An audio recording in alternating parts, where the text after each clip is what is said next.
Whether you're a professional technician or simply take pride in maintaining your own cars, Harbor Freight The year Why it sucks to be a werewolf. Well, we finna find out, bro. is 1984. You're a regular human being on a camping trip with 3 of your best friends. You're all wearing bright colors, dancing the cool disco from a boombox in the middle of a very dense forest. People did whatever the hell they wanted back then. After a night of stories around the campfire, you decide you're gonna take a short walk alone under the full moon. What's the worst that could happen? But as you walk past a particularly large bush, you hear a low growl coming from within the leaves.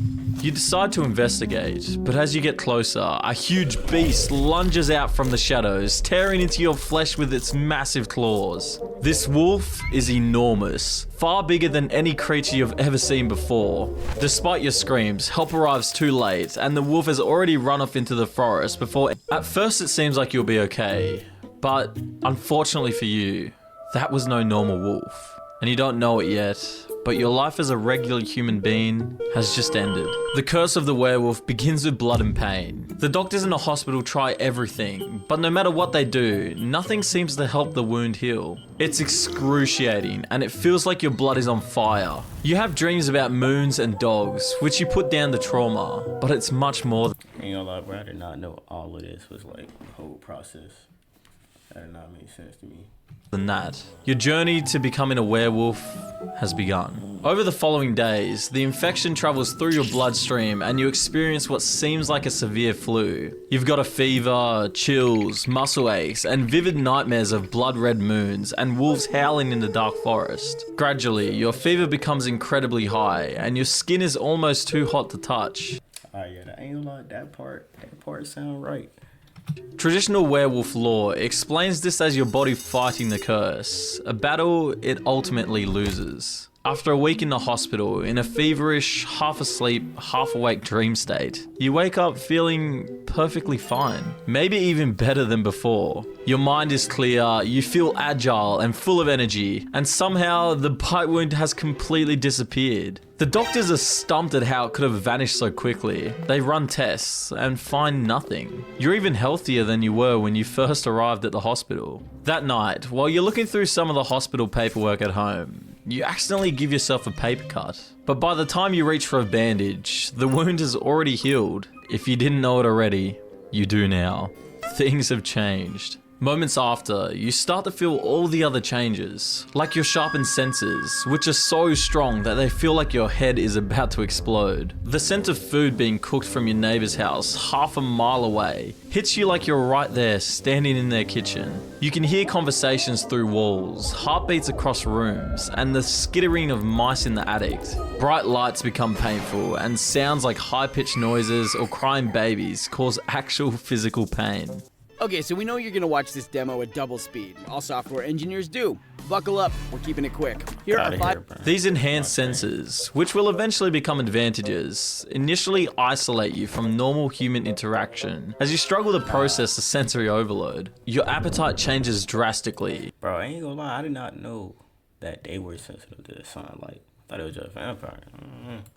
You develop intense cravings for raw meat, sometimes finding yourself salivating at the butcher's counter or while passing a steakhouse. Vegetables and processed foods become unappealing, even nauseating. Your body requires significantly more protein and calories than before to fuel the changes happening within. The physical changes manifest next. Your nails thicken and grow faster. Body hair becomes coarser and more abundant. Your teeth, particularly your canines, appear slightly larger and sharper. These changes are subtle enough that others wouldn't notice immediately, but you certainly do. Your strength and stamina increase noticeably. You can suddenly lift heavy objects with ease, run further without tiring, and recover from physical exertion way quicker. But that's not all.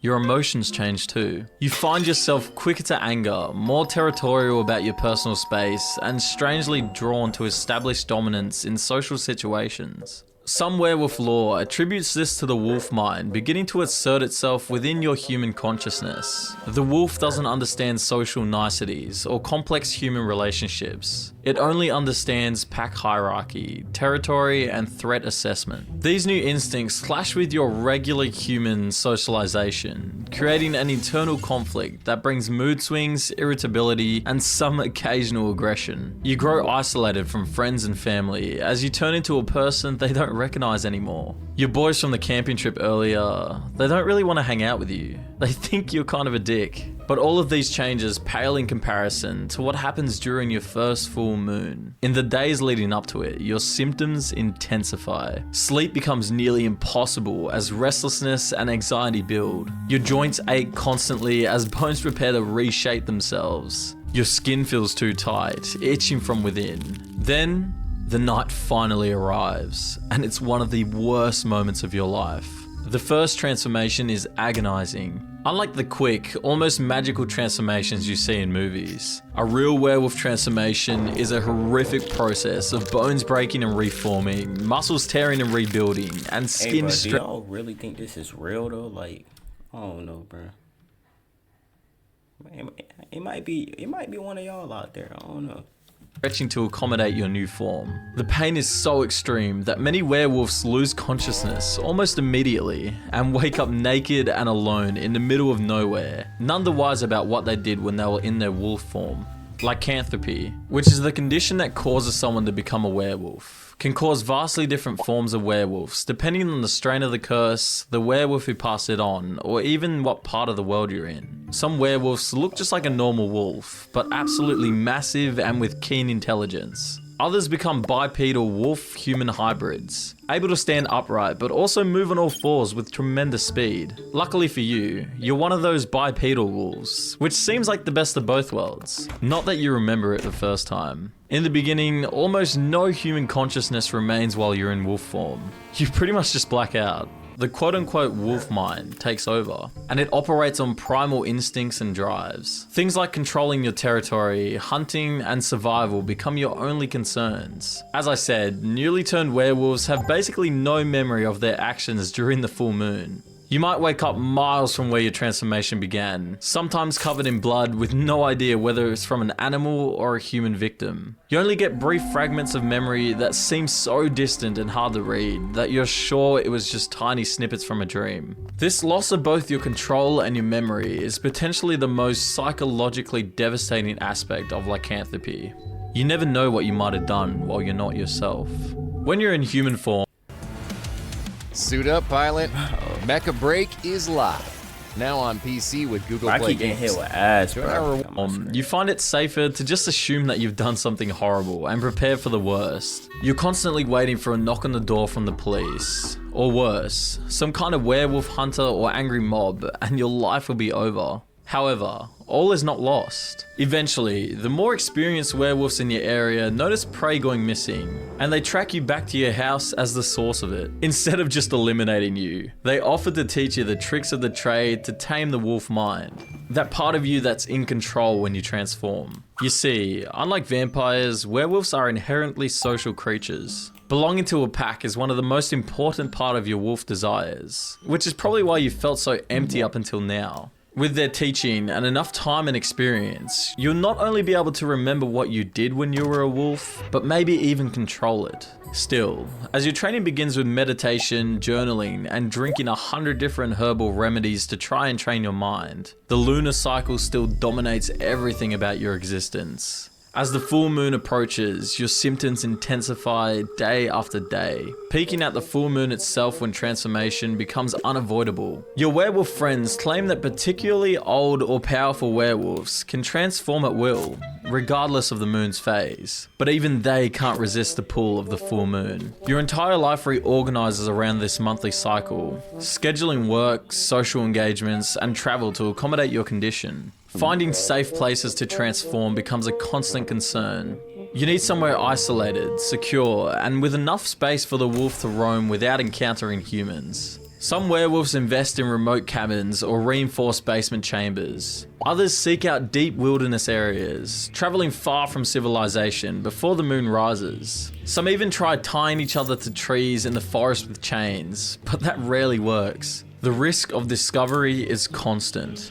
Employment becomes pretty complicated when you have to miss work entirely during full moons. It's pretty hard to lie to your boss about why you keep disappearing 12 times a year. Close relationships are also difficult to maintain when you need to keep such a big secret and regularly go off the grid without explanation. And if anyone even thinks to find a pattern between you and the full moon, which wouldn't be hard, it won't be long until a werewolf hunter is on your case. You live in a constant state of paranoia, always looking over your shoulder and never knowing just who could be onto you. Luckily, you have a new pack to lean on, which is the defining characteristic of werewolf society. Being the social creatures they are, they operate in a hierarchical system. A lone werewolf, called the Omega in the werewolf community, is vulnerable both physically and psychologically. Your wolf nature craves pack interaction and stability, and without it, controlling transformations becomes borderline impossible. Pack structure typically follows an alpha, beta, omega hierarchy, although some modern werewolf communities reject these terms as oversimplifications. The alpha, traditionally the strongest and most experienced werewolf, provides leadership and protection for the pack. Betas form the core of the pack, or the middle class, while newer members or those of lower status hold the omega positions. This hierarchy isn't just social. It affects transformation experiences, with alphas typically having greater control over their wolf forms and helping others manage their transformations. Joining a pack as a newly turned werewolf provides crucial support and guidance, particularly for cultivating control over your wolf self. Experienced werewolves teach techniques for managing enhanced senses, controlling pre-transformation symptoms, and finding safe transformation locations. More importantly, they offer community with other people who understand your condition and can help track and contain your wolf form during full moons. Wolves from the same pack will recognize each other even in wolf form, especially by scent, so pack members will never attack one another, unless it's to establish dominance. You're not just a pack as humans, but as wolves too. Another important aspect in your new life is that territory is now vitally important. Werewolves are fiercely territorial creatures, with packs claiming and defending specific geographic areas. These territories need to be large enough to accommodate hunting during transformations, secure enough to prevent human discovery, and clear of any other supernatural threats. City-dwelling werewolves face unique challenges, often establishing territories in industrial areas, abandoned buildings, or park systems. Territorial disputes between packs become violent, and can often evolve into full-on werewolf gang warfare, especially during full moons when control is limited. The relationship between werewolf and maker, the werewolf who infected you, varies across different traditions and cultures. In some, a strong bond forms, with the maker taking responsibility for teaching and guiding their protege. In other cultures, there's zero special connection beyond the transmission of the curse. Some werewolf folklore suggests that killing your maker might cure your lycanthropy, but this is generally considered to be a myth by older werewolves who have witnessed the failed attempts. Regardless, you never meet your maker. Like you, whoever that werewolf was probably doesn't even remember biting you. The question of whether your condition is truly a curse or a gift becomes increasingly complex the longer you live with it. The enhanced physical abilities, heightened senses, accelerated healing, and extended lifespan might seem like big positives. Yet these benefits come with severe costs. You lose control every month, you're extremely harmful to others, you grow isolated from human society, and you're always paranoid about being discovered by werewolf hunters who are specifically trained to murder you. The other thing that plays... I ain't gonna lie, bro. If I ever become a werewolf and somebody try to hunt me down, it's not happening, buddy. Yeah, it's definitely not happening. Your mind is the ethical dilemmas of your condition. Every werewolf must confront the possibility that their wolf form... You got gifted with powers. You got gifted with powers. How is it possible to lose? Or might injure or even kill a human. Some werewolves develop elaborate systems to contain themselves during full moons, using reinforced chambers, remote locations, or even chemical sedation. Others rely on pack members to monitor and control them. The psychological burden of potentially killing an innocent person weighs so heavily, leading many werewolves to become reclusive or excessively cautious in human interactions. Religious conflict is another big problem for werewolves from more traditional backgrounds. backgrounds. These institutions often view lycanthropy as demonic possession, and some villages have religious texts and traditions with specific mentions against beasts of the moon, or similar descriptions of werewolves. Holy ground in particular is a problem. Some werewolves can enter holy places without an issue, but others will burn to a crisp as soon as they cross the church doors. Why? Well, we don't really know. It could be based on faith, your background, what strain of the werewolf curse you have. But as a werewolf, you don't really want to be sacrificing members in your pack for the sake of answers. Killing your fellow werewolf brothers like that in the name of science is kinda unnecessary, so it's best you just stay away from it. In the interest of safety, most werewolves in human form reject religion altogether, and those who retain control in their wolf self stay well clear of any religious sites, just in case. You may be incredibly strong, tough, and able to regenerate from almost any wounds, but you have one massive weakness that almost everyone knows about. Silver.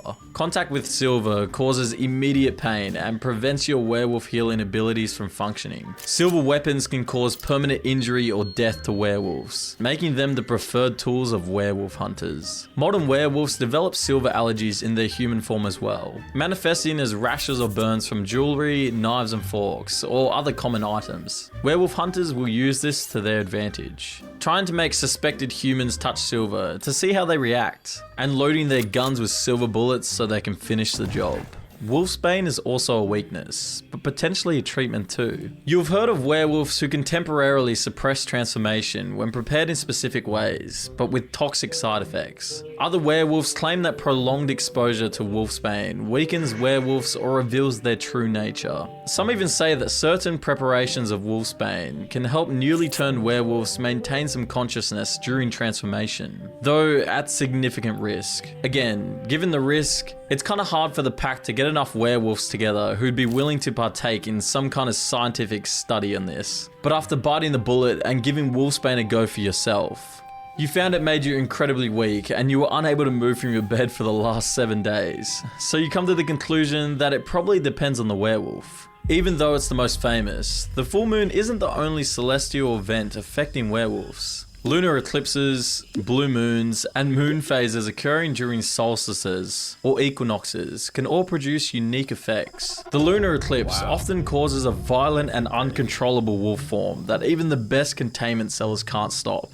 Blue moons enhance werewolf abilities, but also enhance greater human consciousness during transformation. After years of practice, experimentation, and desperation, it's during a blue moon that you become semi-conscious in your wolf state, and you can remember what you do. Mostly, it's hunting and gutting animals. But congrats!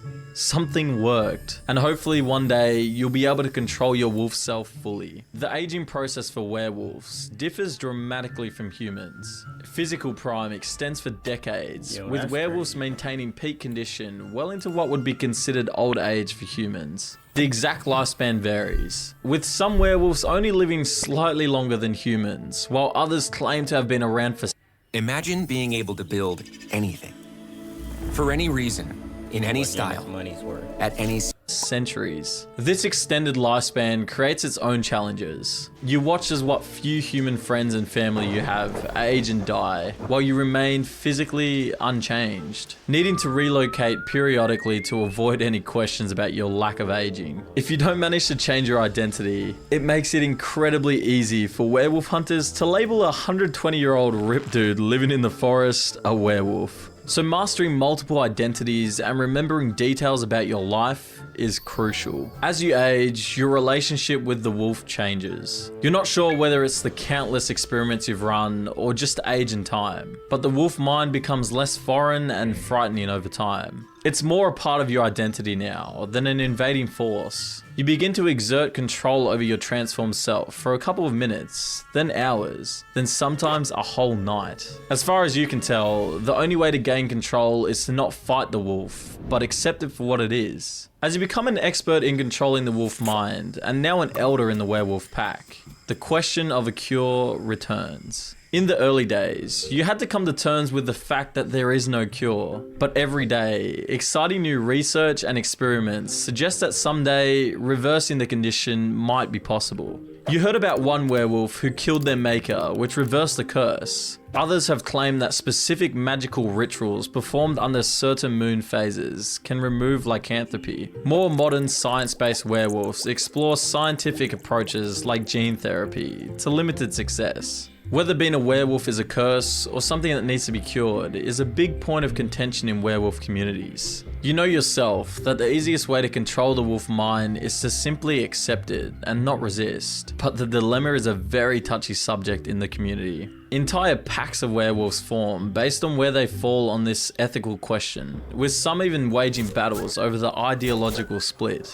But despite these hardships, werewolf communities often develop rich cultures and traditions around their condition. Monthly gatherings that are specifically timed to line up with full moon transformations allow packs to run together safely. Celebrations marking seasonal moon events or recognizing young werewolves' first controlled transformations help to foster the community. Oral histories and knowledge passed down through generations provide context and guidance for managing lycanthropy in changing times. As decades pass, you face the choice all aging werewolves must make: whether to embrace your nature fully or continue fighting against it. You know that some elderly werewolves feel the call, a total submission to the wolf side of themselves, marking a permanent transformation into their wolf self. These older werewolves, often called prime werewolves, are revered in werewolf society and are always protected, even from a distance. No one is sure just how much of the human side of the werewolf remains when they perform this final transformation. But as werewolves age, the call becomes inevitable. One day, when you're nearly over 130 years old, the call comes for you too. You hear wolf howls in your dreams, you see the blood moon, and feel the inescapable pull of the wilderness. Human civilization starts to seem dull and meaningless. You see wild animals and yearn for nothing more than to run alongside them. By this point in your life, you've left all your friends and family behind because you just can't bear to see them die anymore as you continue to age. In a way, you understand that the call is just the next stage of being a werewolf, and it's not to be feared. Finally, you choose a date, the summer solstice, and you tell the werewolf pack of your decision. You're treated like a hero, and your werewolf friends, the pack that made this all mean something, say their goodbyes as you head out into the forest where you were first turned. And there, you fully submit to the wolf mind. As the wolf takes over, you wonder whether that the wolf that bit you all those years ago was a prime werewolf too, like you were about to be. Before you could give the idea any more thought, you feel the wolf mind take over for the final time, and whatever human part of you still exists, fades into nothing. Alright, bro. Subscribe to Wally. Also subscribe to me. That's gonna wrap it up, y'all boys, man. What did we learn today? That it sucks to be a werewolf. Duh. Fucking God, bro.